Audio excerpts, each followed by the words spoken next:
Popcorn এক plate কত দাদা?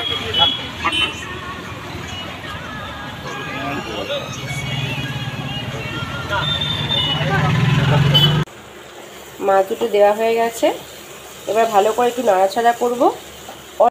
এই যে এখানে মাছ আলু দিয়ে পেঁয়াজ দিয়ে ভাজা আমার কমপ্লিট হয়ে গেছে। ভাত তো হয়ে গেছে, মধ্যে আবার রান্না করতে করতে বাইরে তাকিয়ে দেখছি আকাশ পুরো ঘন ঘটা, মানে এতটাই অন্ধকার হয়ে গেছে জানি না। Good morning, welcome back to my channel, to a new vlog. আশা করি তোমরা সবাই ভীষণ ভালো আছো। আমিও একদম ফিট অ্যান্ড ফাইন আছি। গলা শুনে তোমাদের মনে হচ্ছে রেশমি তোমার ঠান্ডা লেগেছে। হ্যাঁ, সত্যি ঠান্ডা লেগেছে একটুখানি। তোমরা হয়তো ভাববে রেশমি তুমি তো কদিন আগেই ভ্লগে বলছিলে তোমার ঠান্ডা লেগেছে, বেশ কয়েকদিন ধরে তুমি খুব ভুগেছো, ওষুধকে ফাইনালি কমেছে, আবার ঠান্ডা লেগে গেল। হ্যাঁ গো, একটু ঠান্ডা লেগে গেছে, আবার সর্দি হয়ে গেছে, তবে আগের বারের মতো বাড়াবাড়ি হয়নি, সেটা আমি নিজের শরীর দিয়ে বুঝতেই পারছি। তবে হ্যাঁ, নাকটা বন্ধ আছে, একটু কষ্ট হচ্ছে, হালকা কাশি হচ্ছিল, বাট আজকে অনেকটা বেটার আছি। তো অ্যাকচুয়ালি কী হয়েছে, যদি ঠান্ডাটা আমার একার লাগতো তাহলে হয়তো আমি ভয় পেতাম একটু, কিন্তু কানে আসছে যে অনেকেরই ঠান্ডা লাগছে বা জ্বর হচ্ছে, সর্দিও হচ্ছে, এটা ভেবে একটু আশ্বস্ত হলাম যে আমার একার নয়, হয়তো অনেকেরই সময়ের জন্য, সিজনের জন্য বা বর্ষাকালে এরকম গরম ঠান্ডা এসির জন্য সব মিলিয়ে মিশে হয়তো শরীরটা খারাপ হচ্ছে। তো এটা ভেবে একটু ভয়টা কম লাগছে। তো যাই হোক, সকাল সকাল দিন তো শুরু হয়ে গেছে, চা করা হয়ে গেল, সুমিত অফিস বেরোবে, আমিও দুধ বিস্কুট খেয়ে নিয়েছিলাম। সুমিত অফিস বেরোনোর সময় এটা না আমার প্রতিদিনের কাজ, সুমিতকে পারফিউম দিয়ে দেওয়া, এটা আমার খুব ভালো লাগে। আর সুমিত ওয়েট করে কখন আমি সুমিতকে পারফিউম দিয়ে দেবো, দেন সুমিত অফিসের জন্য বেরোবে। তো যাই হোক, সুমিত রেডি হয়ে গেছে অ্যাজ ইউজুয়াল। তো সুমিত বেরিয়ে যাওয়ার পরে ঘরটা খুব ফাঁকা লাগে, কারণ ও এত কথা বলে, আমরা দুজনে এত বকবক করি, গল্প করি, মনে হয় কতক্ষণে ও আবার অফিস থেকে ফিরবে, আবার দুজনে বকবক শুরু করব। তো যাই হোক, অফিস বেরিয়ে গেছে অ্যাজ ইউজুয়াল। একটা জিনিস নিতে ভুলে গেছিলো, আবার ব্যাক করেছিল, মানে নিচে নামেনি, লিফটের মধ্যে থেকেই মনে পড়ে গেছে, আবার বেরিয়ে এসেছিলো, তো সেটা আবার দিয়ে দিলাম। ও বেরিয়ে যাচ্ছে অফিসে এখন। এই সপ্তাহটা না সুমিতের খুব হেকটিক যাচ্ছে, মানে সকালবেলা বেরোচ্ছে, প্রতিদিন রাত্রেবেলা ফিরতে কোনো দিন 7:30, কোনো দিন 8টা, কোনো দিন 8:30 এরকম বাজছে। আর এসে না সত্যি কথা বলতে একদম বিধ্বস্ত হয়ে যাচ্ছে, এত গরম, তার মধ্যে বৃষ্টি, সব মিলিয়ে।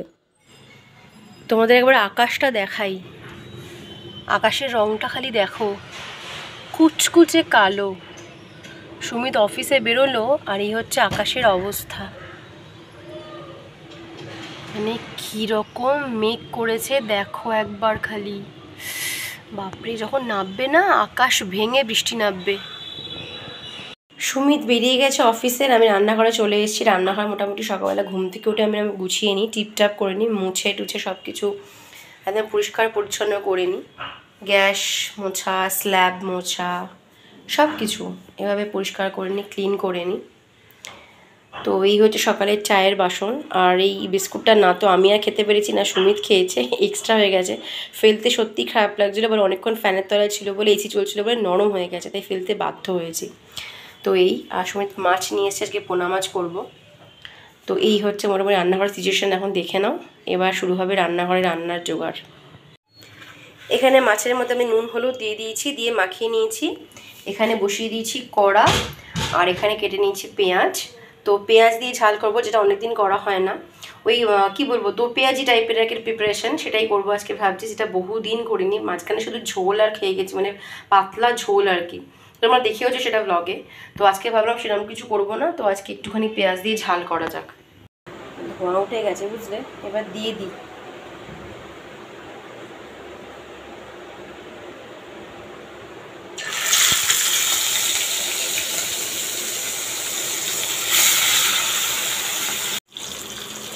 এখানে 2 পিস মাছ ভাজছি, আর এখানে কণ্ঠা, এটা রেখে দিয়েছি, আজকে আমি ভাজা খাবো। অ্যাকচুয়ালি তোমরা সবসময় দেখো যে আমি মাছ যখনই রান্না করি মোটামুটি 4 পিস বা 6 পিস করি, বা যাতে 3 পিস করছি, তার কারণ হচ্ছে রোববার দিন সুমিত বাজার করবে, তো সেই জন্য সুমিত দুবেলা কোনোদিনই খাচ্ছে না, আমি একা খাচ্ছি। তো সেই জন্য সুমিত বললো তুমি 3 পিস মাছ করো, তোমার জন্য জাস্ট করো প্রতিদিন দুপুরবেলাটা, আমি তো একদিন জন্য খাচ্ছি না দুপুরবেলা, তো সেই জন্য আজকে 3 পিস মাছ সুমিত নিয়ে এসছে। তো আমার 2 পিস ভাবতে আমি পেঁয়াজ দিয়ে কালিয়া টাইপেরই করবো, বাট আজকে আমার তেমন ভীষণ খেতে ইচ্ছে করতে, সেটা হচ্ছে আলু আর পেঁয়াজ দিয়ে মাছ একসঙ্গে ভাজা, যেটা আমার অসম্ভব ভালো লাগে, মানে ওই দিয়ে আমি হয়তো সব ভাত খেয়ে ফেলতে পারি, হয়তো কারণ আমি খেয়ে ফেলতে পারি, তো সেজন্য ভাবলাম আজকে ভাজা দিয়ে ভাত খাবো, আজকে কিচ্ছু খাবো না, শুধু মাছ ভাজা আলু দিয়ে পেঁয়াজ দিয়ে আর ভাত, কাঁচা লঙ্কা নেবো তার সাথে। আর বাকি 2 পিস মাছ এটাকে দেখতে পাচ্ছি এই যে চলছে, এটা করবো হচ্ছে পেঁয়াজ দিয়ে ঝালের জন্য। পেঁয়াজও কাটা হয়ে গেছে, তোমাদের দেখালাম পেঁয়াজ কাটা কমপ্লিট হয়ে গেছে। তো এই হচ্ছে আজকে 3 পিসের মাছের মানে গল্পটা হচ্ছে এইখানে, মানে 3 পিস মাছ কেন রান্না করছি। তোমাদের মনে হতে পারে মাত্র 3 পিস মাছ, মাত্র তোমার 2 জন অ্যাটলিস্ট 4 6 এরকম ভাবে তো করবে না, এই হচ্ছে কারণ 3 পিস মাছ রান্না করার রিজন। মাছ আমি বরাবর একটু লাল লাল করে ভাজি, আমার বেশি ভাজা সেই মাছটা খেতে খুব ভালো লাগে, আর কম ভাজা মাছ আমি একদম খেতে পারি না। তো ওই জন্য সবসময় যখনই মাছ ভাজি এরকম লাল লাল করে মাছ ভাজি, দেখতেই পাচ্ছ পুরো কড়া ভাজা যেটাকে বলে, লিটারালি সেরকম কড়া ভাজা। তো মোটামুটি মাছ হয়ে এসছে, আর 2-3 মিনিট ভাজলে হয়ে যাবে। পুরো লাল করে ভেজে ফেলেছি। এই মাছটা তুলে নিয়ে এবার করবো হচ্ছে পেঁয়াজের মানে প্রিপারেশনটা, রান্নাটা আর কি। প্রথমে আমি তেলের মধ্যে দিয়েছিলাম 1 চামচ চিনি। এবার চিনির পরিমাণটা আমি সেভাবে স্পেসিফিক কিছু বলছি না, যে যেরকম রান্নায় মিষ্টি খাও সেরকম দেবে। তবে এই রান্নাটা পার্টিকুলার কিন্তু একটু মিষ্টি মিষ্টি ঝাল ঝাল হয়। তো দো পেঁয়াজি প্রিপারেশন, তো নামটা শুনে বুঝতেই পারছো একটু মিষ্টি মিষ্টি ঝাল ঝাল হবে। তো সেই জন্য প্রথমে আমি তেলের মধ্যে দিয়েছিলাম 1 চামচ চিনি, তারপরে দিয়ে দিয়েছি পেঁয়াজটা।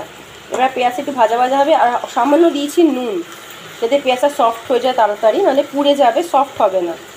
তো দিয়ে দিয়েছি পরিমাণ মতো নুন, তবে খুব বেশি নুন এখনই দিয়ে দিইনি, কারণ মাছটা নুন দিয়ে ভেজেছি, সেই জন্য বুঝে শুনে দেবে নুনটা। একটুখানি জাস্ট পেঁয়াজটা মজার জন্য যেটুকু দেবে, সফট হওয়ার জন্য যেটুকু দরকার সেটুকু আমি দিয়েছি। বাকি এখানে এরকম থাকবে একটুখানি, পেঁয়াজটা একটু সফট হলো তারপর আমি আবার দেখবো রান্নাটা। পেঁয়াজটা এখানে একদম সফট হয়ে গেছে, দেখতেই পাচ্ছ। তো এখানে পেঁয়াজটা মানে ভাজা কমপ্লিট। আর এখানে আমি কেটে রেখেছি টমেটো, একটা মিডিয়াম সাইজের টমেটো নিয়ে নিয়েছি, এটা আমি এটার মধ্যে দিয়ে দেবো। মশলা এখনও কিচ্ছু দিইনি, শুধু পেঁয়াজটাই এত করে ভাজা ভাজা করলাম। এবার দিয়ে দেবো হচ্ছে এতে টমেটোটা।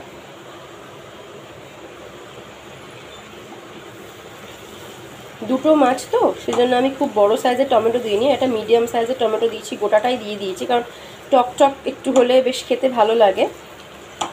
এটা খেতে না বেশ সুন্দর হয়, তোমরা যদি কখনো ট্রাই করে দেখো, আশা করি তোমাদের প্রসেসটা মানে রান্নার কি বলবো রেসিপিটা ভালো লাগবে আর কি।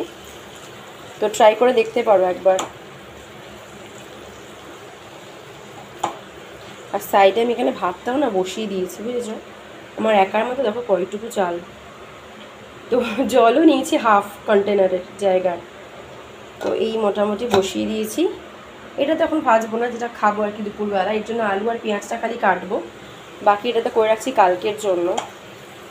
ভাতটা করতে করতে মনে হলো কটা ঢ্যাঁড়স ভাতের মধ্যে দিয়ে দিই। আমি যেটা মাঝে মাঝেই ভাতের মধ্যে দিয়ে দিই, ঢ্যাঁড়স দিয়ে দিই, কখনো পেঁপে দিয়ে দিই, কখনো করলা দিয়ে দিই, বা উচ্ছে যে কোনো একটা তেঁতো আর কি, এরকম কিছু দিয়ে দিই। তো ভাবলাম ঢ্যাঁড়স আছে, করলাও আছে অ্যাকচুয়ালি, এই যে উচ্ছেও আছে। ভাবলাম ঠিক আছে আজকে খাবো না, 2 দিন আগে ভাজা খেয়েছি তেঁতো, খুব ঘন ঘন বলে তেঁতো খাওয়া ভালো না, তো আজকে ভাতের মধ্যে ঢ্যাঁড়সটা দিয়ে দিই, একটু আনাজ খাওয়া হবে। পেঁয়াজের সাথে মোটামুটি টমেটোটা ব্লেন্ড হয়ে গেছে, ভালোভাবে মিশে গেছে, টমেটোগুলো সফট হয়ে গেছে। এবার তোমাদের বলি আমি ড্রাই স্পাইসেস এর মধ্যে কী দিই।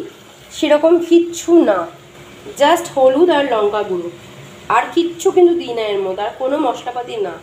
তোমাদের সামনেই দিচ্ছি, দেখো, এই দেখো, এখানে কোনো মশলাপাতি কিচ্ছু নেই, শুধু পেঁয়াজ, টমেটো, সামান্য নুন আর চিনি আছে, তোমাদের যেরকমটা বললাম। এবার এতে দেবো হচ্ছে আমি ফার্স্টে, এতটা হলুদ লাগবে না, 2 পিস মাছ তো, এই দিলাম হলুদ। এবার ঝাল কতটা খাবে তোমরা সেটা সম্পূর্ণ তোমাদের মাপ অনুযায়ী, আমি একটু বেশি ঝাল দিচ্ছি এইটা ভেবে, কারণ যদি টমেটো আছে, টক অনেকটা ঝাল তো কাটিয়ে দেয়, তো সেই হিসেবে আমি জাস্ট 2 চামচ লঙ্কা দিলাম, আর বেশি দরকার নেই, যথেষ্ট। তোমরা চালের মধ্যে কাঁচা লঙ্কা কুচি কুচি করে দিয়ে দিতে পারো, বা কাঁচা লঙ্কা জাস্ট একটুখানি চিড়ে দিয়ে দিতে পারো, যখন খাবে তখন ভাতে মেখে নিতে পারো, যদি মনে করো এক্সট্রা ঝাল খাবে, তো তোমাদের যেটা সুবিধা হয় আর কি। যদি মনে করো শুকনো লঙ্কা খাবে, শুকনো লঙ্কা, যদি মনে করো কাঁচা লঙ্কা দিয়ে করবে, তাহলে কাঁচা লঙ্কা দিয়েও করতে পারো। এবার কোনো কাজ নেই, শুধু ভালো করে কষাতে হবে। তো তোমার রান্নায় অনেকে তোমাদের মনে হতে পারে যে রেশমি তুমি সব রান্নায় টমেটো কেন ইউজ করো। অ্যাকচুয়ালি টমেটোর অনেক কী বলবো খাদ্য গুণ আছে, যার জন্য আমি টমেটোটা সব রান্নায় ইউজ করার চেষ্টা করি। দেখো, এক হচ্ছে টমেটো অ্যান্টি ক্যান্সার, হ্যাঁ, তো সেজন্য ইউজ করি। 2 নম্বর হচ্ছে টমেটো অ্যান্টি এজিং প্রপার্টি আছে, তার জন্য ইউজ করি। হ্যাঁ, তুমি বলবে তাহলে কি টমেটো খেয়ে তুমি বুড়ো হবে না, না বুড়ি হবে না, তোমাদের বয়স বাড়বে না? সেটা নয়, অ্যান্টি এজিং প্রপার্টি থাকার কারণে কী হয়, স্কিনে যে রিঙ্কেলস আসে বা ধরো স্যাগিং হয় স্কিনে, অনেকখানি প্রতিরোধ করে, তো সেটা একটা প্রপার্টি আছে।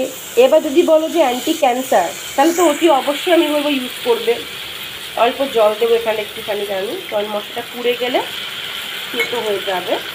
তো যেখানে মনে হবে যে রান্নাটা একটু পুড়ে পুড়ে যাচ্ছে বা ধরে যাচ্ছে মশলা, তখন সামান্য জল দিয়ে আবার মশলাটা কষতে থাকবে। তো হ্যাঁ, যেটা বলছিলাম, তো টমেটোর অনেক গুণাগুণ আছে, সেই জন্য রান্নায় টমেটো পারলে তোমরা রোজ সব রান্নায় টমেটো ইউজ করবে।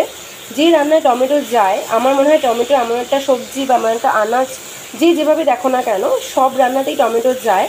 টমেটো কিন্তু অনেক গুণাগুণ আছে, আমরা গুগলে যদি সার্চ করো তোমরা নিজেরাই জানতে পারবে টমেটোর কতটা ভালো ভালো দিক আছে, টমেটো কেন খাওয়া উচিত, ইভেন র স্যালাডেও খাওয়া উচিত, রান্নাতেও খাওয়া উচিত, সব রকমভাবে টমেটোর কিন্তু গুণ অনেক। তো সেই জন্য আমি মেনলি এটা ভেবেই টমেটোটা সবসময় ইউজ করে থাকি রান্নায়।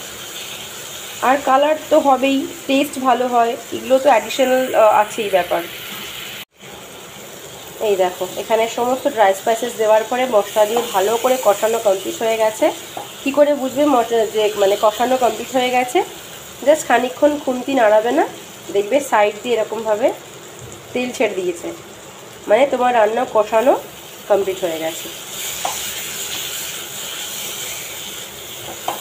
এই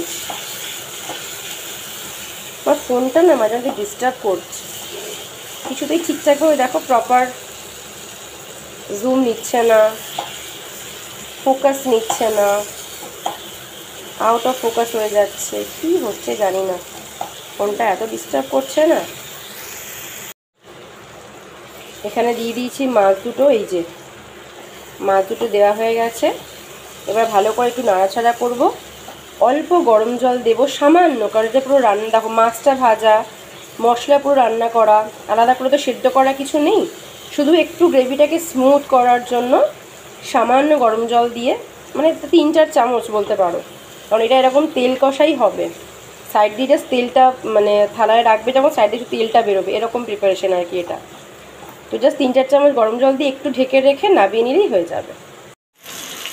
আকাশের অবস্থা দেখো, আবার রান্না করতে করতে বাইরে তাকিয়ে দেখছে আকাশ পুরো ঘন ঘটা, মানে এতটাই অন্ধকার হয়ে গেছে জানি না ক্যামেরা কতটা বুঝতে পারছে। আমাকে রান্নাঘরে লাইট জ্বালাতে হচ্ছে। রান্না কমপ্লিট দেখতে পাচ্ছ, এখন সবে সার্ভ করেছি বলে তেলটা এখনো সাইডে আসেনি, তাতেই বুঝতে পারছো অল্প অল্প তেল গড়াতে শুরু করেছে। খানিকক্ষণ এখানে থিতিয়ে বসলে তেলটা সাইড থেকে পুরো ছাড়াতে শুরু করবে। তো চলো আমার রান্না কমপ্লিট, ভাত তো হয়েই গেছে, তখন দেখালাম, শুধু ভাজবো। এটা যদিও আজকে রান্না না, আমি তো ভাজা খাবো, এটা করে রাখলাম। তো চলো কমপ্লিট। এখানে মাছ ভেজে তুলে নিয়েছি অলরেডি, আর কড়াই দিয়ে দিয়েছি আলু, সামান্য নুন দিয়েছি। এবার একটু ভাজা ভাজা হবে, তারপর দিয়ে দেবো পেঁয়াজটা। আলু দিয়ে পেঁয়াজ দিয়ে মাছ ভাজে, আর কী শেখাবো, এই তো জানে না আমরা কোনো মানুষ নেই, মানে যে রান্নার জানে না সেও এটা করতে পারবে আমি শিওর। তো জাস্ট যেহেতু ডেলি ব্লগ কাজটা করছি তাই শেয়ার করছি, আর কিছুই না। তো চল এটাকে ঢেকে রাখি একটুখানি, তাহলে আলুটা একটু সফট হয়ে যাবে। ভাবলাম তোমাদের একবার বারান্দাটা ঘুরিয়ে নিয়ে আসি, তোমাদের অনেকদিন গাছগুলোর মানে আপডেট দেওয়া হয়নি। তো দেখতেই পাচ্ছ আমাদের ব্যালকনিতে না মোটামুটি 27টা গাছ আছে, একদিন আমি আর সুমিত গুনেছিলাম। তো গাছগুলো দেখলে বা মানে কি বলবো, বারান্দায় এলেই মনটা এত ভালো হয়ে যায় গাছগুলো দেখলে। আর রিসেন্টলি আমরা কিছু রেয়ার গাছ নিয়ে এসেছি, যেমন দেখতেই পাচ্ছ কিছু কিছু গাছ একদম নতুন, তোমরা এর আগে আমার ব্লগে দেখোনি। আর এই গাছটার গোড়াটা খালি হয়েছে, জায়গাটা মোটা আখ যেরকম হয় সেরকম। তো রেয়ার কিছু প্ল্যান্ট আছে, আবার যেরকম ছিল সেরকমও আছে। তো সত্যি কথা বলতে মনটা ভালো হয়ে যায় জানো। এই যে এখানে মাছ আলু দিয়ে পেঁয়াজ দিয়ে ভাজা আমার কমপ্লিট হয়ে গেছে। ভাত তো হয়ে গেছে, আমাদের আগেই দেখিয়েছিলাম। এই যে 1 ফুট হয়ে গেছে, বাকি আর 5-7 মিনিট ফোটালে কমপ্লিট হয়ে যাবে ভাত। আর এই হচ্ছে আমার অনেক দিন খাওয়ার ইচ্ছে ছিল, তো ফাইনালি যদি ঠাকুর খাওয়ায় তো খাবো, মানে এটা আমার মা বলতে বলে আর কি। তো এই হচ্ছে কমপ্লিট। চলো বেশ লাল লাল করে ভেজেছি, আমার ভীষণ ভালো লাগে একটু বেশি ভাজা হলে, মানে আমি এরকম কম কম মাছ ভাজা একদম খেতে পারি না, কাঁচা কাঁচা লাগে, কামভাও একেবারে গন্ধ লাগে। মাছ হবে লাল একদম কড়কড়ে ভাজা, সেটা আমার খেতে খুব ভালো লাগে। তো চলো ভাজা কমপ্লিট। এই যে ভাত এখানে রেডি, মাছটা তোমরা দেখলেই কারি করে রেখেছি, আর মাইক্রোওয়েভের মধ্যে ঢুকিয়ে রেখেছি হচ্ছে ঢ্যাঁড়স সেদ্ধ আর আমার মাছ ভাজাটা। আর টোটাল রান্নাঘর হচ্ছে এই, পুরো নিট অ্যান্ড ক্লিন করে নিয়েছি, কোথাও কিচ্ছু নেই, শুধু এখানে ইগনোর করো চায়ের বাসন আছে, বাদ বাকি কোথাও আর কিচ্ছু নেই, পুরো পরিষ্কার মোছা রান্নাঘর, নিট অ্যান্ড ক্লিন। চলো এবার আমার কাজ কমপ্লিট, এবার আমি যাই স্নানে। সুমিত অফিস থেকে ফিরলো তখন প্রায় 8:10। তারপর এটা খুব দরকারি কাজে আমি আর সুমিত বেরিয়েছিলাম, যেটাতে না বেরোলেই নয়, মানে সুমিতের শরীর দিচ্ছিল না, বাট ও জানে যে কাজটাতে না বেরোলেই নয়, তাই আমি আর সুমিত কাজটা বেরিয়েছিলাম এবং সাকসেসফুল হয়েছি, মানে কাজটা মিটেছে, এটাই অনেক। লাস্ট 7 দিন ধরে সুমিত অফিস করে আর ঘরের খাবার খেয়ে বলেছে, রেশমি আমার মুখে চড়া পড়ে গেছে, আমি 7 দিন কিছু বাইরের খাবার খাইনি, প্লিজ কিছু কিনি, খুব সামান্য কিছু কিনবো। তো পথে আসার পথে এই দোকানটা পড়লো, ইডেন সিটি জাস্ট লেফট সাইডে এই শপটা আছে, বি বেলাস বলে। তো আমি স্ক্রিনে সমস্ত দিয়ে দিলাম, কন্ট্যাক্ট নাম্বারও তোমরা পজ করে দেখে নিতে পারো, তোমরা অর্ডার করলে ওরা যেরকম বললো আর কি আমাদের রেডি করে রাখবে, তোমরা জাস্ট নিয়ে বেরিয়ে যাবে। তো এই দোকানটা বেশ ভালো লাগলো, নানান রকমের ফুড আছে। তো এই হচ্ছে মোটামুটি দোকানের সেট আপ, ওরা হাফ ফ্রাই করে রাখে। তো এনারা হলেন ওনার, ভদ্রলোক আর ভদ্রমহিলা, বেশ ভালো লেগেছে আমাদের। আর দোকানটার পাশেই দেখলাম একটা ভ্যান গাড়িতে এরকম আনাজ বিক্রি হয়েছে, আনাজগুলো দেখে এত ভালো লাগলো, এত ফ্রেশ আর সুন্দর সুন্দর, মানে সবজিগুলো দেখতে আমি লোভ সামলাতে না পারি বেশ কিছু আনাজও কিনে ফেলেছি এখান থেকে। তো ভালোই হলো, সংসারের কাজও হলো, কিছু শখে টুকটাক খাবার দাবারও হলো, দুটোই হলো। তো বাড়িতে চলে এসেছি আমি আর সুমিতা, দেখতেই পাচ্ছ, তোমাদের দেখলাম দোকানটা থেকে কিনেছি বি বেলাস বলে। এই দোকানটা থেকে এর আগে কোনোদিন কোনো খাবার কিনিনি, আমরা ফার্স্ট টাইম ট্রাই করবো, শুনেছি দোকানটা খুব ভালো স্ন্যাক্স এরকম বানায় আর কি। তো এই যে ব্ল্যাক একটা ডিশ কিনেছিলাম অনেক দিন আগে স্পেন্সার্স থেকে, আমি আর সুমিত গিয়েছিলাম, তো স্কোয়ার ডিশটা কিনেছিলাম, দেখতেই পাচ্ছ, বোঝা যাচ্ছে কি, বোঝা যাচ্ছে আশা করি, এই যে স্কোয়ার একটা প্লেট কিনেছিলাম, একদম ফ্ল্যাট ডিশটা, সার্ভিং মানে ট্রে বলতে পারো আর কি। তো এখানে নিয়েছি, এটা নিয়েছিলাম আমরা চিকেন, কী যেন বললো, চিকেন পপকর্ন বোনলেস, আর সুমিত চিকেন পকোড়া নিয়েছে একটা, জাস্ট ট্রাই করবে বলে। আর এই একটা সুন্দর গ্লাস আমার কেনা ছিল, যেটা ভীষণ সুন্দর দেখতে, কিউট ছোট্ট একটা মিনি, তো সেটাকে নিয়েছি অ্যাজ এ ডিপ করার জন্য, সসটা নিয়ে নিয়েছি। তো এই হচ্ছে আমার প্লেটিং। তো জানি না সুমিত কী বলবে, চলো আগে সুমিতকে দেখাই যে এরমভাবে প্লেটিং করেছি আমি, চলো।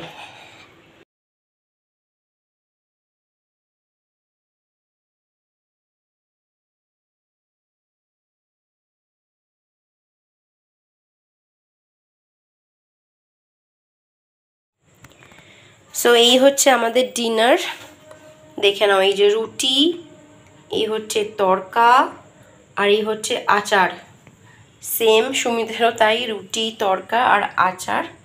তো এই হচ্ছে আমাদের ডিনার, মিষ্টি আছে ফ্রিজে, তো সেটা এখন আর থালাতে নিইনি, একটু পরে মানে খাওয়াটা শেষের দিকে হয়ে গেলে এটা প্লেটে নিয়ে নেব। চলো খেয়ে নিয়ে ব্লগটা এন্ড করবো আজকের। সো এখন ঘড়িতে বাজে হচ্ছে 12:05, এক্স্যাক্টলি 12:05 বাজে। তো ফাইনালি ব্লগটা আমার এন্ড করার টাইম হয়ে গেছে, গুড নাইট বলার টাইম হয়ে গেছে। তো চলো আজকে ব্লগটা এন্ড করছি, যদি কিছু ভালো লাগে তাহলে please do like, comment, share and subscribe my channel. Next ব্লগে আবার দেখা হবে, আড্ডা হবে, গল্প হবে। ততক্ষণ তোমরা সবাই ভীষণ ভীষণ ভীষণ ভালো থাকো, সুস্থ থাকো, সব থেকে ইম্পর্টেন্ট সবাইকে নিয়ে খুব খুব খুব হ্যাপি থাকো। তো চলো আজকের ব্লগটা এখানে এন্ড করছি। আর হ্যাঁ, অনেকদিন পর ব্লগ করলাম আজকে, অ্যাকচুয়ালি সেই কারণটা আমি পরে ব্লগে একদিন বলে দেবো যে কেন ডিলে হলো ব্লগ করতে আজকে, মানে কেন অতদিন গ্যাপ গেল। তো চলো আজকে রাত্রি হয়ে গেছে, আজকে এখন কথা বাড়াচ্ছি না, ব্লগটা আরও একটু লেন্দি হয়ে যাবে, খুব বেশি ব্লগ আজকে আহামরি কিছু হবে না, ছোট্টখাট্টো ব্লগই যাবে, বাট যা ছিল যেরকম দিন কেটেছে সেরকমই শেয়ার করছি তোমাদের সাথে, সেটাই বলার আর কি। তো যাই হোক, চলো আজকে ব্লগটা এখানে এন্ড করছি। ভালো লাগলে লাইক করো, সাবস্ক্রাইব করে দিও, কমেন্ট করে বলো ভালো লাগছে কি লাগছে না। তো চলো আজকের মতো ব্লগটা এখানে এন্ড করে দিচ্ছি। Tata, good night, bye and take care.